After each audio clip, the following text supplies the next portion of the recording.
Şimdi de yeni hedefimiz ileride görülen büyük mağara. Oraya ulaşmaya çalışacağız.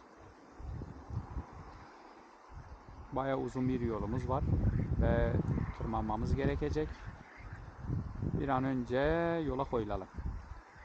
Hadi başlayalım. Hadi gidelim.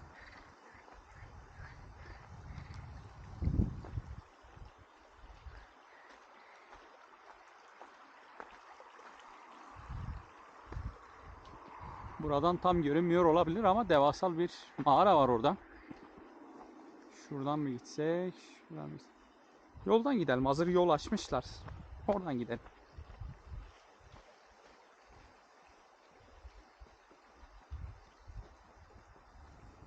Şurada küçük bir dere var.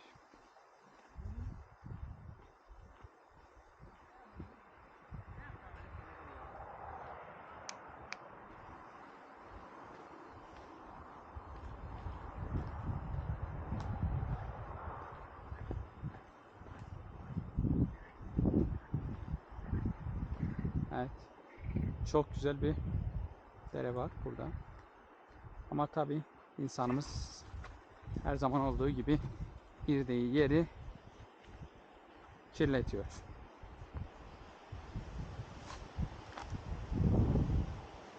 Çok temiz bir su. Yani dibi görülüyor. Kameradan görünüyor mu bilmiyorum ama dibi görünüyor.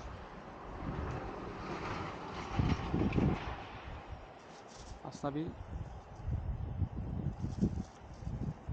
su altı çekimi yapabiliriz ama selfie çubuğumuzu getirmeyi unuttuk.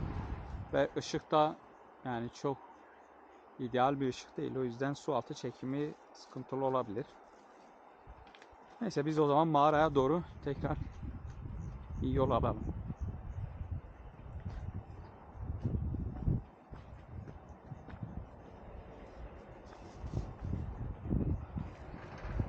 Bu nehir mağaraya kadar zaten takip edeceğimiz bir güzergah da. Kişi gelmiş adam. Evet. Pikniğe gelenler var ama mağaraya çıkacak kadar insan olmuyor genelde. Her gelen bu mesire alanında pes ediyor. Yukarıya tırmanmaya kimse gönüllü olmuyor kolay kolay.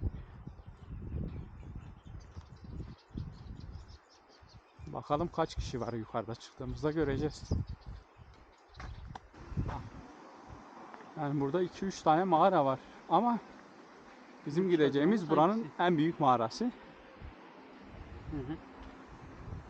Yani zaten onu gördük mü diğerlerini görmemize gerek bile yok. Onlar farklı bir tarafta kalıyor. Dağın öbür yamacında. Arabayı suyun içine kadar. Oraya gitmeye kadar gerek yok.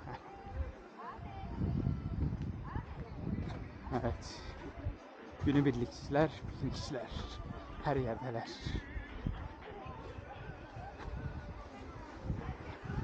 Şimdi tırmanacağımız alan ilerisi.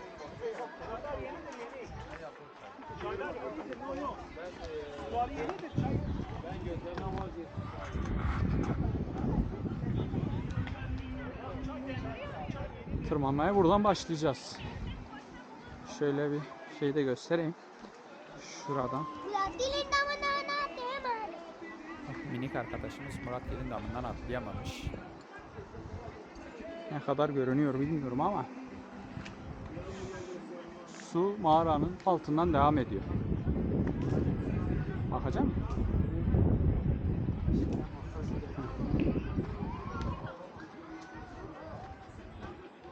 Şu kayalıklardan bayağı bir tırmanacağız. Hatta şurada çok tehlikeli bir parkur var. Direkt suya bakan bir uçurum gibi, falez gibi bir alan var orada. Sırtımızı kayalığa verip öyle geçmeye çalışacağız. Yazın sıcak olduğunda burada yüzenler oluyor ama şu an hava soğuk olduğu için kimse yeltenmemiş. İşte dediğim yer şurası. Şuradan geçmemiz gerekecek. Biraz dikkatli olmamız lazım.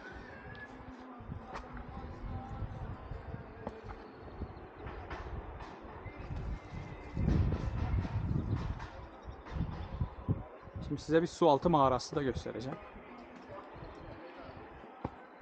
Daha doğrusu mağaranın bir kısmı su altında, bir kısmı su üstünde. Abi dikkat et düşer. Eyvallah.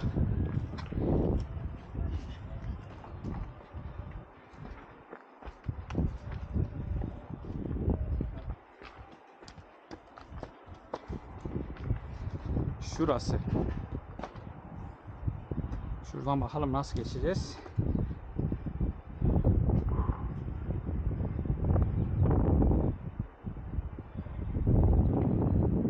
Şöyle dağın öbür tarafına kadar şu su buradan gidiyor. Bir nevi mağaranın içinden geçip gidiyor öbür tarafa kadar. İşte diğer küçük mağaralara giden yol buradan suyun içinden ulaşılabiliyor. Suyun seviyesine inelim, sonra oradan tekrar tırmanacağız. İsmini vermek istemeyen arkadaşım, sen nasılsın? Gayet İyi mi? iyi durumdayım. Manzara çok güzel. Değil mi? Buraya geldiğimize değdi değil mi? Keşke daha önce gelseydik. Değil mi? Yani bir sıcak olduğunda buraya bir yüzmeye de gelinebilir ama kayalar çok kaygan. Hatta bura zamanında su altında olduğu için bu kısımda hep kayganlaşmış. O yüzden en tehlikeli yerlerden biri burası.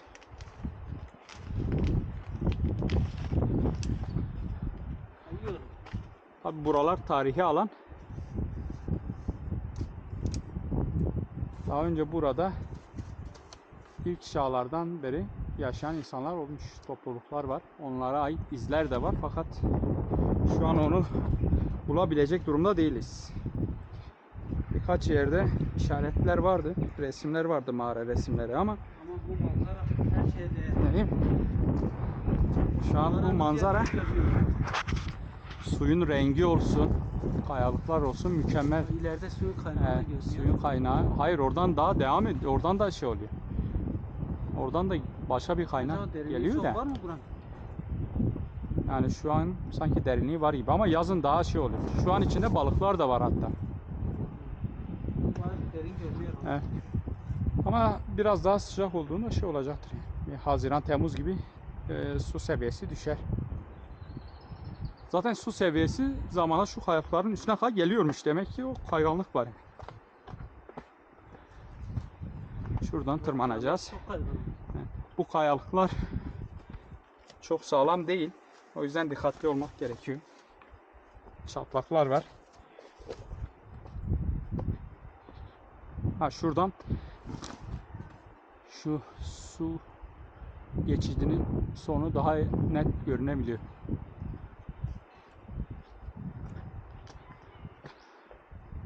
Burada birçok vahşi hayvan var ama gün ışığında ortaya çıkmıyorlar. Bayağı insan olduğu için genelde, özellikle hafta sonları burası insan akınına uğruyor. Hayvanlar da doğal olarak gece ortaya çıkıyor.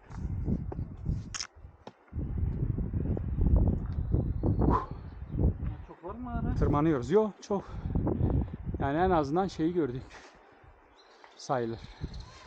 Mağaranın giriş kısmı görünüyor.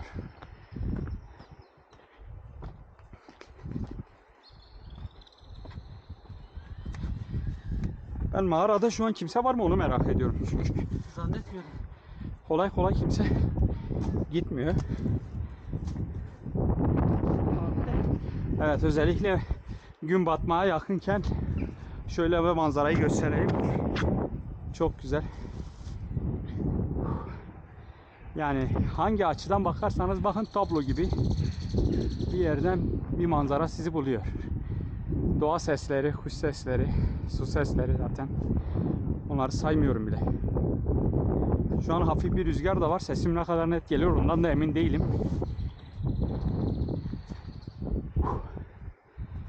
Mağaranın girişini. Sanki şuradan tutuna tutuna gidelim. Zaten şeyin girişinde, mağaranın girişinde çok büyük bir kaya var. En azından mağarada hayvan falan varsa anında fıyıp o kayanın üzerine atlayabiliriz. Yani en azından ben en son geldiğimde vardı.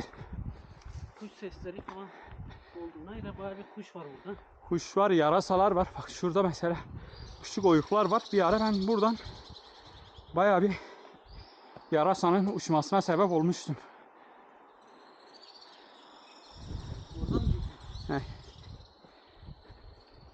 Şurada hafif bir patika var. Yani az da olsa bura hayvanlarını otlatmaya getirenler de var ileri taraftan. Yani şu çıktığımız, tırmandığımız yerden değil de. Evet. Keçilerin yeri bu. Evet, keçiler rahatlıkla tırmanır. Burada dağ keçisi de olabilir. Tabi tabi. Çünkü buraya ulaşma çok sıkıntılı. O yüzden onlar için ideal bir ortam.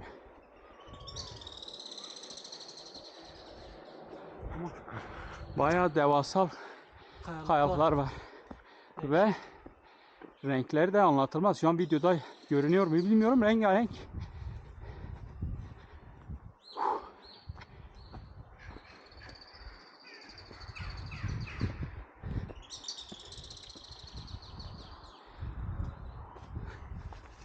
Yoruldum ya. Bak bahsettiğim kayalık buydu yanlış hatırlamıyorsam. Burası herhalde. Bunun üstüne atlarsak Üstüne atlayabilirsek. tabi buraya kaçabilirsek ya da daha büyük bir taş mıydı? Evet evet, başka bir taş daha var burada.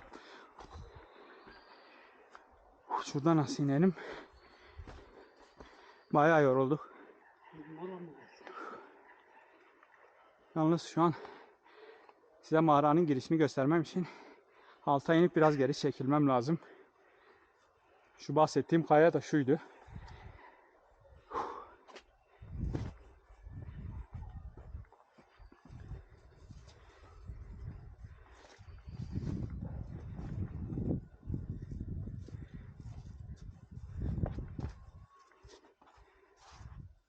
Mağara burası. Mağara burası, evet. Dehşet bir görünüyor. Biraz korkutucu olabiliyor ama bir derinine gidip bakmak lazım. Elektrik tarafı.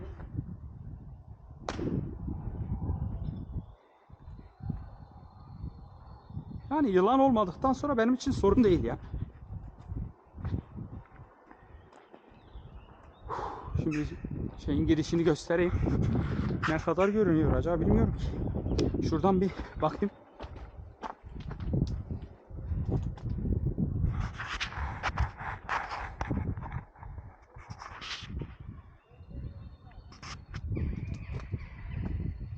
Yani en az 50 metrelik bir girişi var yükseklik olarak.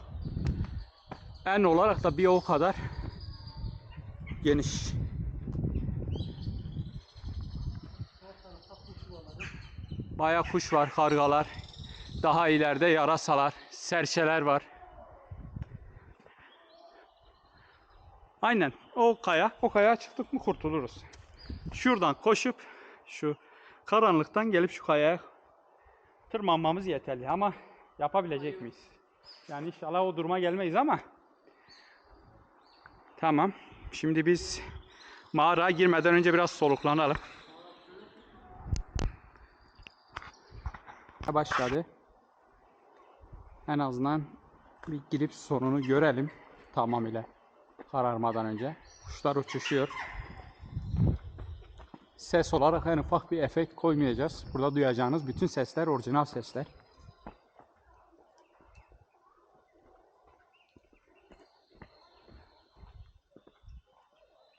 Tavanda falan yılan olabilir. Yani en azından oyuklarından falan. Daha önceki gelişimde görmüştüm bir tane. Yılan mı gelmiş? He. Bak zararsız küçük yılanlardan. Şurada baya bir kazı yapılmış. Büyük ihtimalle bir şeyler aranmış define gibi. Bayağı bir konaklama. Bir yerden su damlıyor. Yani inşallah sudur diye umuyorum. Çünkü yukarıda bir sürü kuş var. Üzerimize işiyor olmamaları tek dileğimiz.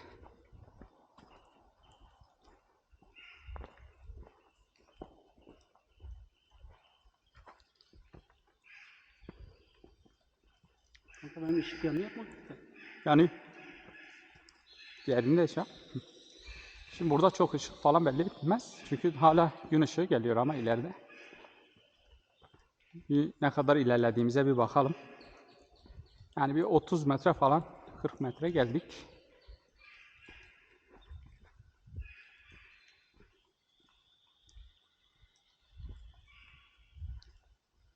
Şuraya bakalım ayak izlerine. Herhangi bir hayvan ayak izi var mı?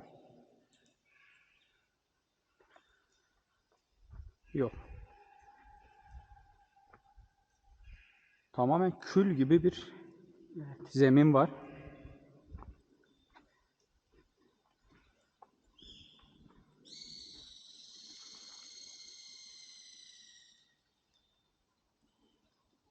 Hangi kuş bilmiyorum ama istenmediğimizi gösterdi bize. Tavana baksın. Işık ne oluyor? Evet. Şu an sular hala damlıyor.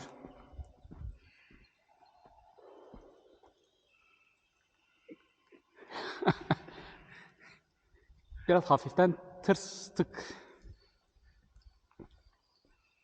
Hani şurada artık hiçbir şey görünmüyor.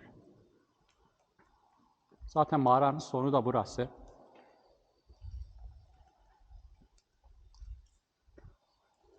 Baya bir su damlıyor. Evet. Şurada hala kazılar var. Oo, bayağı büyük. Saniye. Düşmeyesin işte. Bayağı derin bir şey. Mezar gibi ya.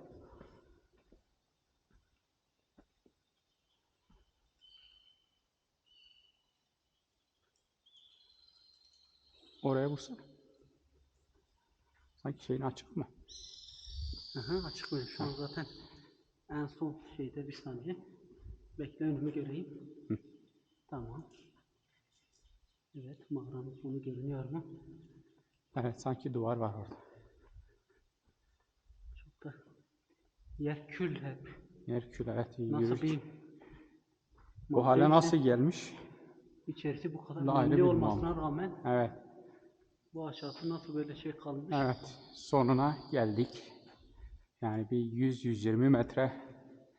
Oo bak tavana bak. Tavandan böyle Yani sanki bir şeyler yosun tutmuş. küller müller hep tavandan geliyor. Evet. Ve burada da su bayağı bir su gelmiş gibi. Gelmişken şu duvarı da gösterelim. Yani en azından geldik yani. Sanki oralarda da şey yapılmış. Ne bu? Kazılmıyor da kendiliğinden bir şey olmuş. Yani her tarafı kazmışlar. Burada dediğim gibi daha önceden birçok dönemde yerleşim olduğu için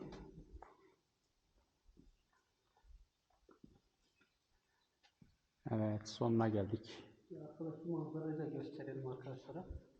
Zaten şu an buradan görünmüyor da. Şuradan Tavan çok değişik bir şey.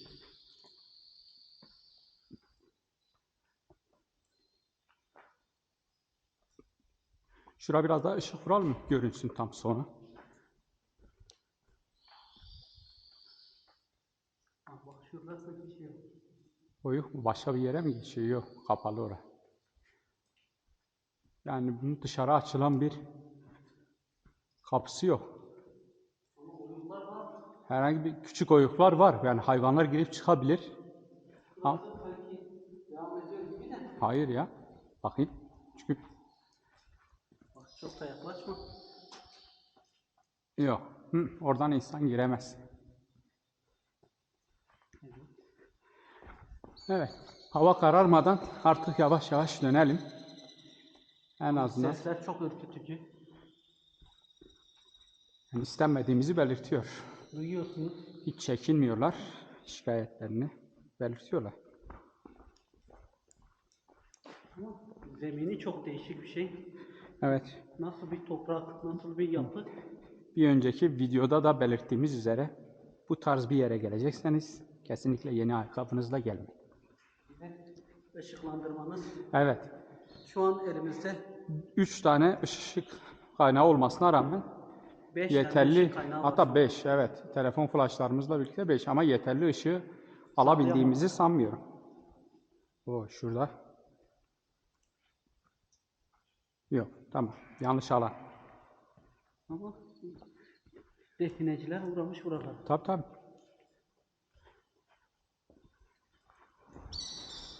Oo, bayağı bir Bayağı bir ses çıkıyor. sinirlendiler. Tamam kardeş gidiyoruz. Mekan sizin. Şuradan mağaranın girişini görebilirsiniz. Bayağı bir ilerlemişiz ama. Evet. Yani bir stadyum büyüklüğünde diyebilir. Hatta belki stadyumdan daha büyük de olabilir. Bir 150-200 metre gittik herhalde. Evet. Eni zaten gittikçe artıyor.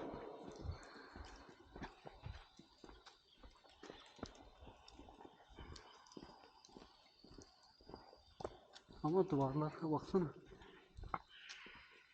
Hep böyle eriyen Evet. şeyler. Suyun etkisiyle. Nemden, rutubetten. Tamam kardeşim. Oo. Bak şu saldıracak gibi uçtu ama. Dikkat et şura.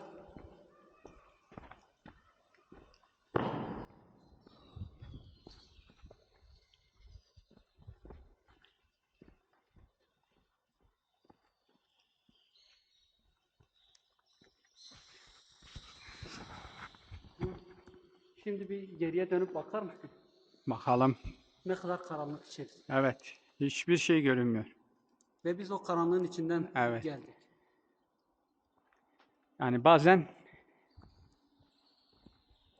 bilginin kaynağına varmak için risk almak gerekiyor değil mi? Katiyen. Yoksa biz bu mağaranın sonunu Hep merak düşünmüyorduk. edecektik. Hep sonu olmayan bir mağara olduğunu düşünecektik. Ama sonu varmış. Varmış. Her şeyin bir sonu olduğu gibi bu mağaranın da bir sonu varmış. Ama kuşlar bayağı bir rahatsız olmuş sanki. Evet. Genelde çok fazla insanla karşılaşmadıkları için burada büyük ihtimalle. Ve mağarada tek bir alan kumunu da Evet, görmedik. hiç kimseyle denk gelmedik. Zaten bence iyi ki denk gelmedik. O karanlıkta biriyle denk geliyor oluşumuzu düşünemiyorum. O da kötü olurdu.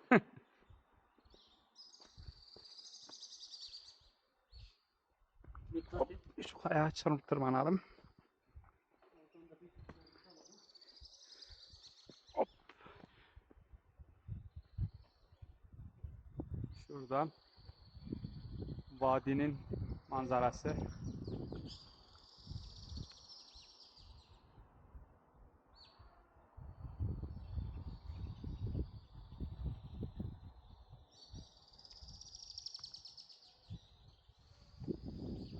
Çöplerimizi tabii ki burada bırakmıyoruz. Herkese de aynısını tavsiye ediyoruz. Çok sıcak. Çok iyiydi hani. Başla. Başla. Çok güzel. Doğa sesinden başka bir şey duyulmuyor zaten. Yani ileride bir otoyol olmasına rağmen hiçbir ses duyulmuyor. İzole. Bir bot olsaydı insan şeyin içinde. Evet, evet, botla, kanoyla falan şey yapılabilirdi. O- Karşı tarafa geçilebilirdi. Ve dehşet bir şey olurdu. Evet. Düşünsene yazın böyle su mu olsa, bu su böyle bu seviyede olsa. Tabii tabii. Değerlendirilebilir. Gezdirirsin abi. Bir Tabii. tane tekne olsa burada yeter ha. Küçük bir sandal bile olsa 3-5 kişiyi alsa hiç. Venedik'teki bu küçük sandallar çok güzel olurdu yani. Güzel de gezilir ha içinde. Tabii. Şimdi aşağı inelim. En azından hava kararmadan bu mağaradan çıkmış olmak içimizi rahatlattı.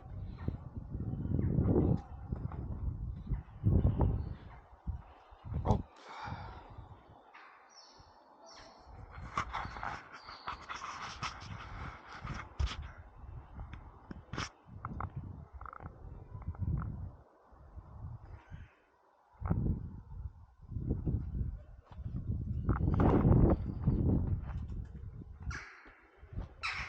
Şimdi tekrar geldiğimiz yerden kayalıklardan inmeye çalışacağız.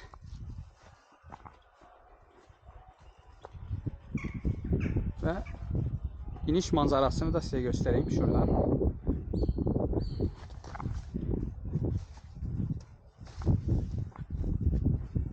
Bak incirleri görüyor musun? Aa, incir.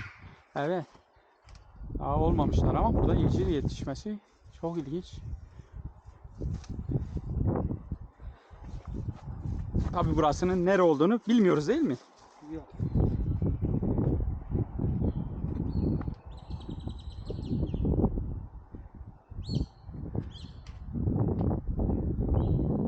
Şöyle güzel de bir vadi manzarası var.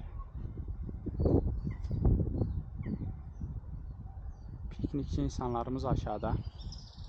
Pikniklerini yapıyorlar. Günün son saatleri gelmek üzere. Birazdan onlar da yol alırlar. Devam edelim. Şurada biz nereden inmiştik ya? Diğer taraftan gelmiştik. Kayanın diğer tarafından Evet, bu gibi durumlarda nereden geldiğinizi unutmamak da çok önemli. Şöyle. Şuradan evet.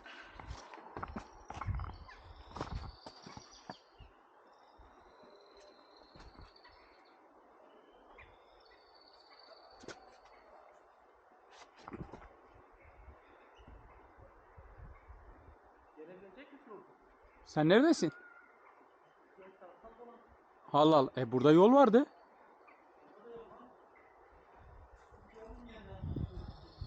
Ben şu an indim. Aa, sen de oradan mı indin? Evet. Hani her yerden bir geçit var. Çok zor değil mi? Ama taşlar çok kaygan. Evet. Ve sivri. Çok dikkat etmek lazım.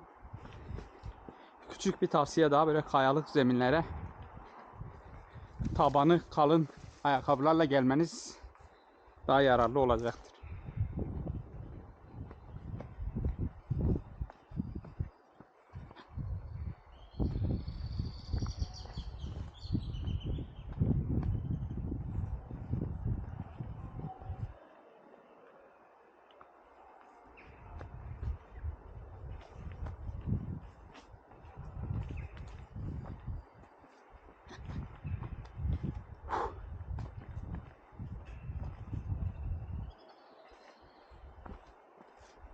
Ve burada herhangi bir su kaynağı da yok. O yüzden biz yanımıza biraz su almıştık. Bu tarz yerlerde genelde kaynak oluyor ama şu an yakınlarda bir kaynak olup olmadığını bilmiyoruz. O yüzden tedarikli geldik.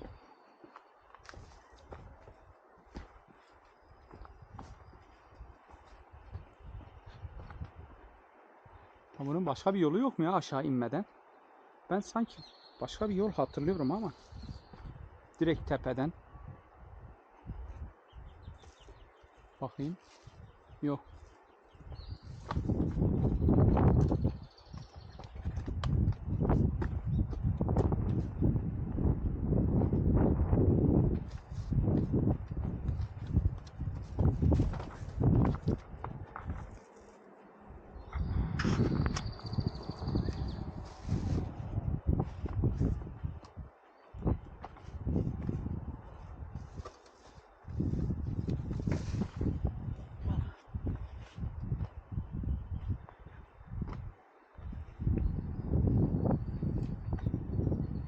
Yorgunluk var mı? Yok şu an iyi. Aslında çok yorucu değil burası. Çünkü böyle biraz adrenalin salgılatıyor açıkçası. Taşlar çok kaygan. Yorum- Olmasaydı daha iyi olacaktı ama. Yorulmaya fırsatınız olmuyor. Belki her şey olup bittikten sonra eve gittiğinizde bir yorgunluk hissedebilirsiniz.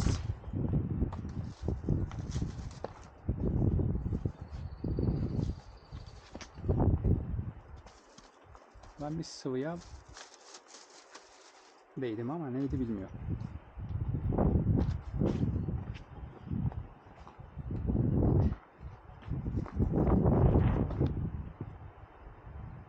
Bu taş pek iyi durmuyor. Şu sallanıyor zaten şu an taş.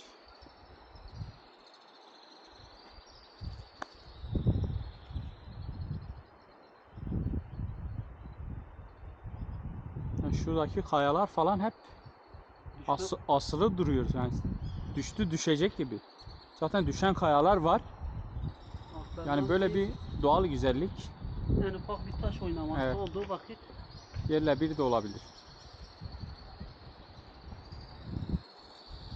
En azından yani hala ayaktayken gelip görmüş olmak güzel. ama su bazı yerlerde Derin görünüyor ama Evet. bazı yerlerin dibi Sığ. görünmekte. Mesela şeyin içi sığ. Özellikle mağaranın içi sığ duruyor. özellikle şu köşe. Şuralarda derin. He. Hadi gidelim.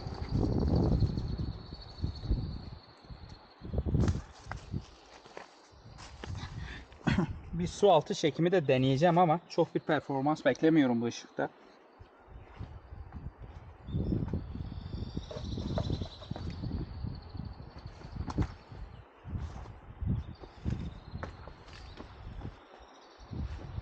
Kanki buraya dikkat et.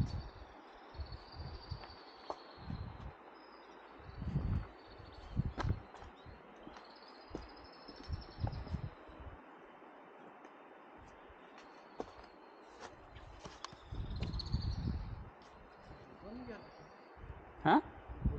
Tabii tabii, bak şu kaygan taşların üzerinden geldik.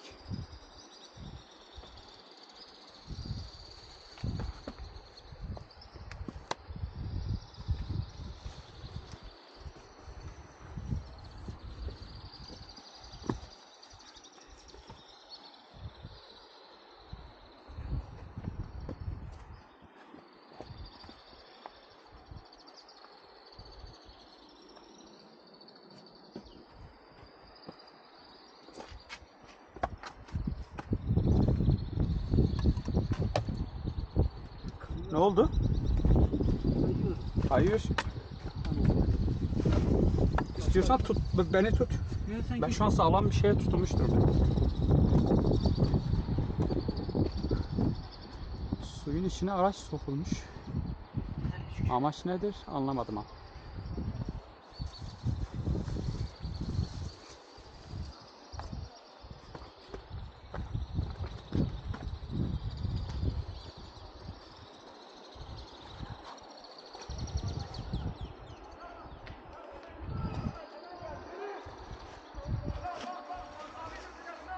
Ne oldu? Balık mı yakaladılar ya?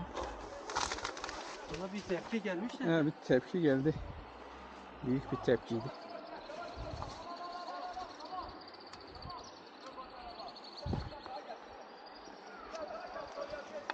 Dikkat et. Biz de mi buradan mı inmiştik acaba?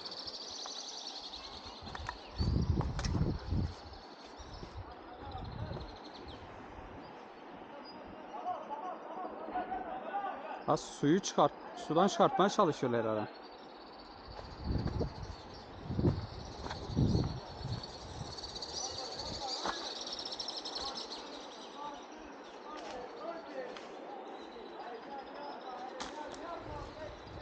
İlk defa böyle bir şey görüyorum.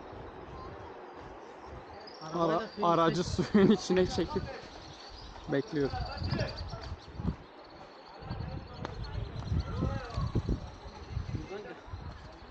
Yo, şuradan suya yakın bir yere geçmem lazım ki su altı çekimi yapmayın. Şey var mı sende?